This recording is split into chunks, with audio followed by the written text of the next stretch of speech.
দেশের বিভিন্ন স্থানে সভা সমাবেশ ও মানববন্ধন সহ নানা ঘটনার আরো খবর জানাচ্ছেন আবরার মাহি। ডাকসুর সাবেক ভিপি ও গণ অধিকার পরিষদের সভাপতি নুরুল হক নূর পটুয়াখালী ৩ আসনে গণসংযোগ করেছেন। গলাচিপা পৌর শহরের ওয়াবদা এলাকা থেকে কর্মসূচি শুরু করেন তিনি।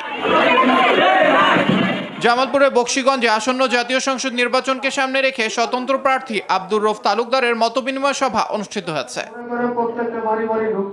রাজশাহীতে ব্যাটারি চালিত ইজি বাইক চলাচলের উপর নিষেধাজ্ঞা প্রত্যাহার সহ 11 দফা দাবিতে স্মারকলিপি প্রদান করেছেন জাতীয়তাবাদী ইজি বাইক শ্রমিক দল রাজশাহী মহানগর শাখার নেতৃবৃন্দ। রাজশাহী সিটি কর্পোরেশনের প্রশাসক ও জেলা প্রশাসকের কাছে স্মারকলিপি প্রদান করেন তারা। বরিশাল সিটি কর্পোরেশনের উচ্চবিলাসী প্রকল্প বাতিলের দাবিতে সংবাদ সম্মেলন অনুষ্ঠিত হয়েছে। নগরীর অশ্বিনী কুমার হল চত্বরে এই সংবাদ সম্মেলন অনুষ্ঠিত হয়। সিরাজগঞ্জের কাজীপুরে যমুনা বেষ্টিত 6টি ইউনিয়ন নিয়ে যমুনার নামে নতুন উপজেলা গঠনের দাবিতে মানববন্ধন কর্মসূচি পালিত হয়েছে।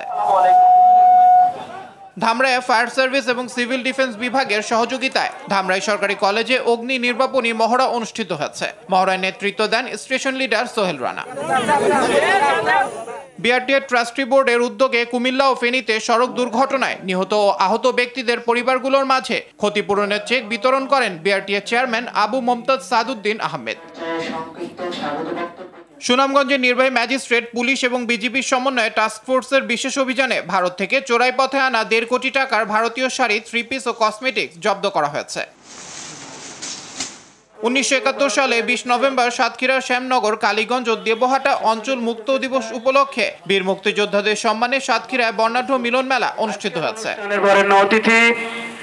যশোরে জেলা পর্যায়ে মানব পাচার প্রতিরোধ কমিটির সম্মেলন অনুষ্ঠিত হয়েছে। জেলা, উপজেলা ও ইউনিয়ন পর্যায়ের মানব পাচার প্রতিরোধ কমিটির সমন্বয়ে এই সম্মেলন অনুষ্ঠিত হয়।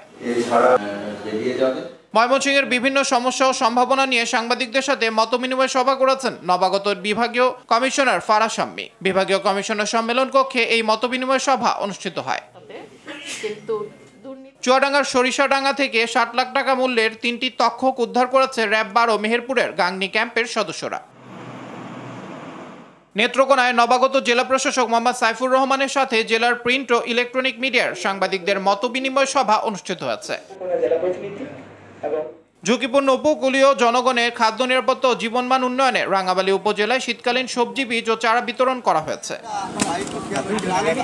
মৌলভীবাজারের শমশেরনগরে স্পোর্টস ট্যুরিজমকে বিকশিত করার লক্ষ্যে প্রবাসী উদ্যোগে 15টি জেলা দলের অংশগ্রহণে রেমিটেন্স যোদ্ধা আন্তর্জেলা টি20 ক্রিকেট টুর্নামেন্টের উদ্বোধন করা হয়েছে।